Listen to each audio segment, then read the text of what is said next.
नमस्कार। उत्तराखंड एक्सप्रेस के इस वक्त के बुलेटिन के साथ मैं हूं अनुपम। सबसे पहले बात करते हैं बड़ी खबर की। कुमाऊं दौरे पर शनिवार को हल्द्वानी पहुंचे बीजेपी के राष्ट्रीय महामंत्री और उत्तराखंड के प्रभारी दुष्यंत गौतम का कार्यकर्ताओं ने जोरदार स्वागत किया। इसके बाद बीजेपी प्रभारी नहीं बारी बारी से पहले कालाडूंगी और फिर लालकुआं विधानसभा के कार्यकर्ताओं के साथ उन्होंने बैठक की और 2022 के चुनाव को लेकर कमर कसने के लिए कहा। लेकिन इस दौरान बीजेपी प्रभारी ने एक बड़ा खुलासा कर दिया। उन्होंने कहा कि 2022 में सत्ता में वापसी पर वही मुख्यमंत्री बनेगा जिसके नेतृत्व में चुनाव हो रहा है। यानी उन्होंने साफ कर दिया कि चुनाव जीतने पर पुष्कर सिंह धामी ही अगले मुख्यमंत्री होंगे। का चेहरा यही रहेंगे या फिर से बदलेंगे? जो मुख्यमंत्री के नेतृत्व में हम चुनाव लड़ रहे हैं वही हमारे मुख्यमंत्री रहेंगे। का चेहरा यही रहेंगे या फिर से बदलेंगे? जो मुख्यमंत्री के नेतृत्व में हम चुनाव लड़ रहे हैं वही हमारे मुख्यमंत्री रहेंगे। अपने 2 दिवसीय दौरे पर शनिवार को टिहरी पहुंचे बीजेपी के प्रदेश अध्यक्ष मदन कौशिक का कार्यकर्ताओं ने जोरदार स्वागत किया।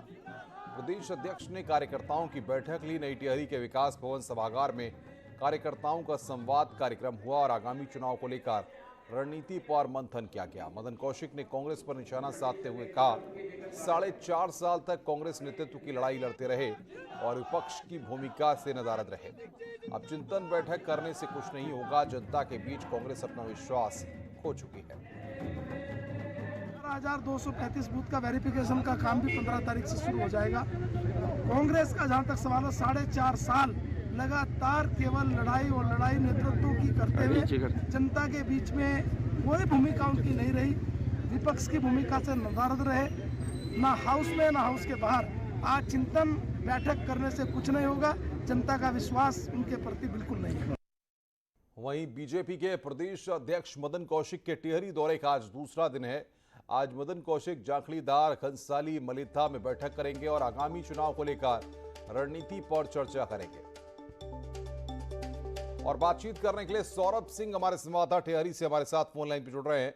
सौरभ, क्या जानकारी मिल पा रही है आज के दौरे को लेकर के और क्या माना जाए 22 के दंगल से पहले पूरी तरह से तैयारी की जा रही है? जी अनुपम, मैं आपको बता दूं, अपने 2 दिवसीय दौरे पर बीजेपी प्रदेश अध्यक्ष मदन कौशिक टिहरी आए हुए हैं और कल इन्होंने धनौल्टी, चंबा और नई टिहरी में कार्यकर्ताओं की बैठक ली और साथ ही साथ आज इनका कार्यक्रम जो जाखड़ीधार का, घनसाली और मलेथा का है, आगामी 2022 के चुनाव को देखते हुए ये पूरा कार्यक्रम तय किया गया है। और इनका कहना है कि जो अभी तक इन्होंने 252 बैठकें अभी तक इन्होंने पूरी कर ली है और आगामी चुनाव को देखते हुए जो कार्यकर्ताओं के साथ ये रणनीति पर मंथन कर रहे हैं और साथ ही साथ जो समस्याएं हैं, जो कार्यकर्ताओं की समस्याएं, खासकर इसको लेकर एक नाराजगी भी सामने आ रही है, कार्यकर्ता नाराज चल रहे हैं, उसको लेकर भी इस दौरे को अहम देखा जा रहा है। और कहीं ना कहीं जो केंद्र और राज्य सरकार की योजनाएं हैं, हर घर तक पहुंच सके, हर जन तक पहुंच सके, इसको लेकर भी इसमें विचार विमर्श किया जा रहा है। और 2022 की रणनीति खासकर इसमें तैयार की जा रही है कि किस तरह से जो टिहरी की जो जनता है उस तक जो योजना है उनका लाभ पहुंच सके, उन तक जो पूरे कार्यक्रम है उनको पहुंचाया जा सके। और बूथ स्तर पर इसमें बीजेपी प्रदेश अध्यक्ष द्वारा मीटिंग की जा रही है। बिल्कुल सौरभ, आप नजर बना के रखिए, आगे भी हम आपसे अपडेट लेते रहेंगे। और इस वक्त एक बड़ी खबर आ रही है। दिल्ली देहरादून एक्सप्रेस हाईवे पर अभी कोई फैसला नहीं हो सका है। नेशनल वाइल्ड लाइफ बोर्ड की मीटिंग में शनिवार को फैसला नहीं हो सका। फॉरेस्ट क्लियरेंस देने से पहले एफआरआई की रिपोर्ट का नेशनल बोर्ड अभी इंतजार करेगा। वहीं सौंग और जाखन नदियों में भी खनन को लेकर अभी अनुमति नहीं दी गई है। इसके लिए अभी नमामि गंगे प्रोजेक्ट की राय का इंतजार किया जाएगा।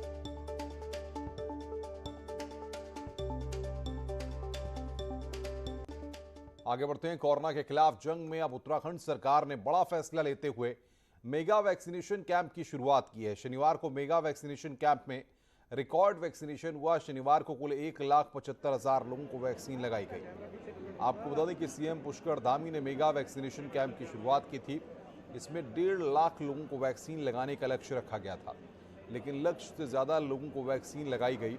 सीएम धामी ने कहा कि केंद्र सरकार से अब वैक्सीनेशन की डोज ज्यादा मिल रही है, जिससे अब इसका फायदा ज्यादा से ज्यादा लोगों को मिलेगा और सरकार ने दिसंबर तक वैक्सीनेशन के टारगेट को पूरा करने का लक्ष्य रखा है।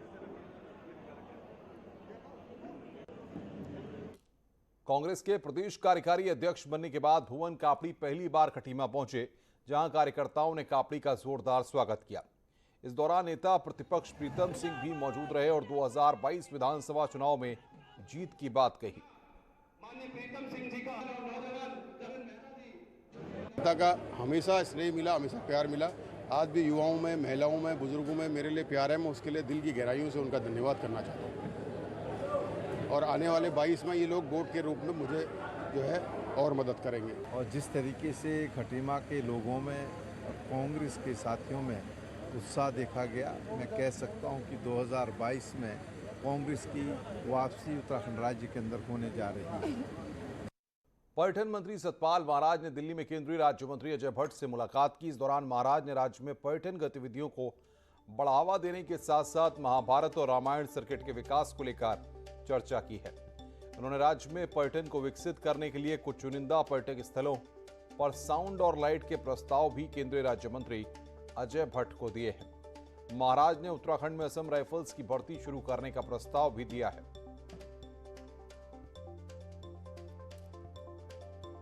कुंभ मेले के दौरान हुए कोविड टेस्ट फर्जीवाड़े मामले में जांच अभी किसी नतीजे पर नहीं पहुंच पाई है। 1.5 महीने से भी अधिक का समय बीत जाने के बाद पुलिस की एसआईटी एक आरोपी को ही गिरफ्तार कर पाई है। हालांकि पुलिस लगातार आरोपियों के ठिकाने पर दबिश देकर उन्हें गिरफ्तार करने की कोशिश कर रही है। पिछले 2 दिनों से मैक्स कॉरपोरेट के पार्टनर की गिरफ्तारी के लिए पुलिस उत्तराखंड, यूपी, दिल्ली के कई ठिकानों पर छापेमारी कर चुकी है।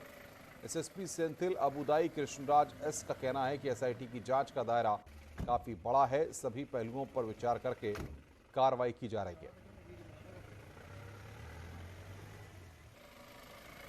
सोमवार को आम आदमी पार्टी के राष्ट्रीय संयोजक अरविंद केजरीवाल एक दिवसीय दौरे पर देहरादून आ रहे हैं और इस बार रोड शो से लेकर चुनिंदा लोगों से संवाद तक करेंगे। यानी साफ है कि केजरीवाल ने 2022 की चुनावी कमान उत्तराखंड में संभाल ली है।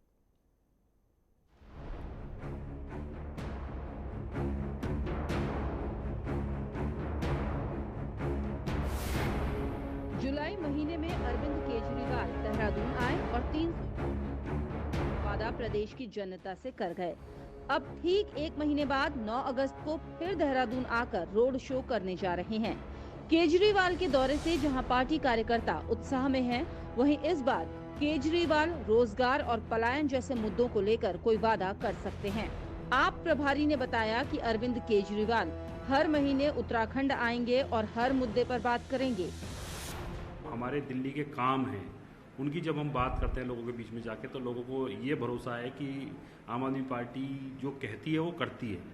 तो वो जो हमारा एक लोगों के बीच में हमारी एक क्रेडिबिलिटी है, वो मुझे लगता है कि ये क्रेडिबिलिटी हमने कमाई है पूरे पिछले 5 सालों में।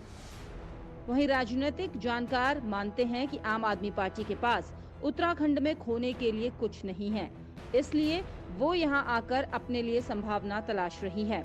लेकिन सबसे ज्यादा नुकसान कांग्रेस को होने वाला है।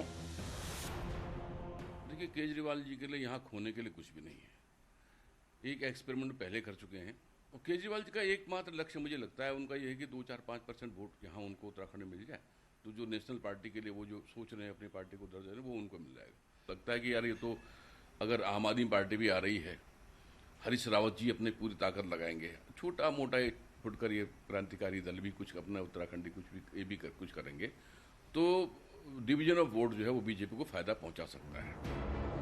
अब आम आदमी पार्टी अपनी पूरी जोर आजमाइश में तो लगी है, लेकिन उसके लिए यह आसान भी नहीं। न्यूज़ 18 के लिए देहरादून से भारती सकलानी की रिपोर्ट। इन दिनों सोशल मीडिया में एक महिला आईपीएस अधिकारी का वीडियो जमकर वायरल हो रहा है। इस वीडियो में एक महिला पहाड़ी लोकगीतों पर डांस करती दिख रही है। बताया जा रहा है कि यह महिला आईपीएस और कोई नहीं बल्कि इस समय टिहरी के एसएसपी पद पर तैनात तृप्ति भट्ट हैं। तृप्ति ने न्यूज़ 18 से बातचीत करते हुए इस बात की खुद पुष्टि की। तृप्ति के मुताबिक ये वीडियो 5 से 6 महीने पुराना है और ये पुलिस के एक सांस्कृतिक कार्यक्रम के दौरान का वीडियो है, जिसमें उन्होंने उत्तराखंड के लोकगीतों पर डांस किया। इसे सोशल मीडिया में खूब पसंद किया जा रहा है।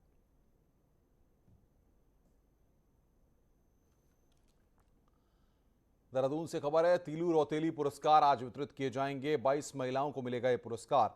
सामाजिक, आर्थिक, राजनीतिक क्षेत्र में काम करने पर यह पुरस्कार दिया जाता है। सीएम पुष्कर सिंह धामी कार्यक्रम के मुख्य अतिथि होंगे। सीएम 22 आंगनबाड़ी वर्कर्स को भी पुरस्कार देंगे।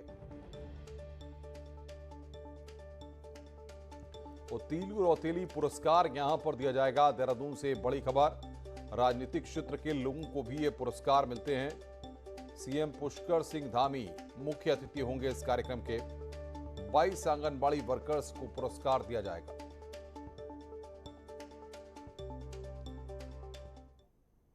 खबरें और भी हैं, फिलहाल रुकना एक ब्रेक के लिए। ब्रेक के बाद जल्द हाजिर होते हैं।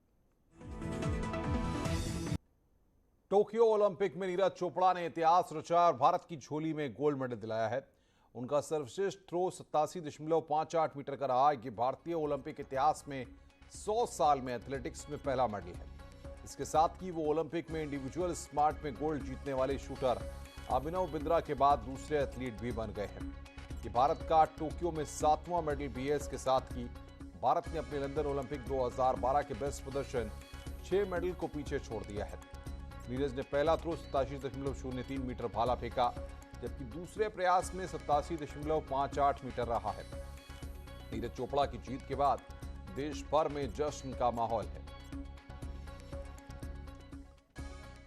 गोल्ड जीतने के बाद जवानों ने जमकर जश्न मनाया। नीरज के परिवार, हरियाणा के मंत्री की तस्वीरें। नीरज को 6 करोड़ का इनाम घोषित किया गया है। तो ये तस्वीरें इस वक्त तमाम अलग अलग तस्वीरें आपको दिखा रहे हैं। नीरज को गोल्ड, जवानों का जश्न, परिवार का जश्न, अनिल विज का डांस और 6 करोड़ इनाम का ऐलान यहां पर किया गया है।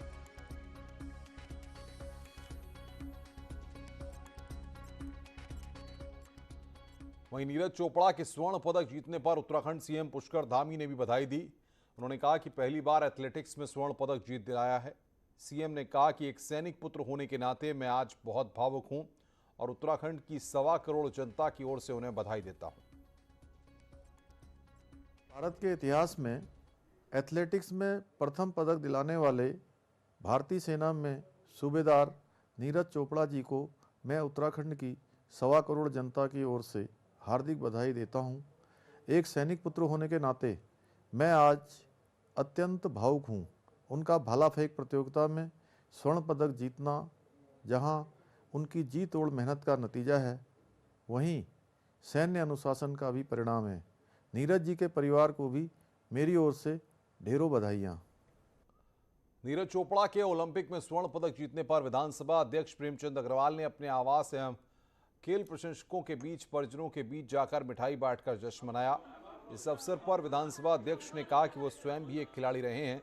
ओलंपिक में मिले स्वर्ण पदक की जीत के रोमांच को महसूस कर गौरवान्वित हो रहे हैं।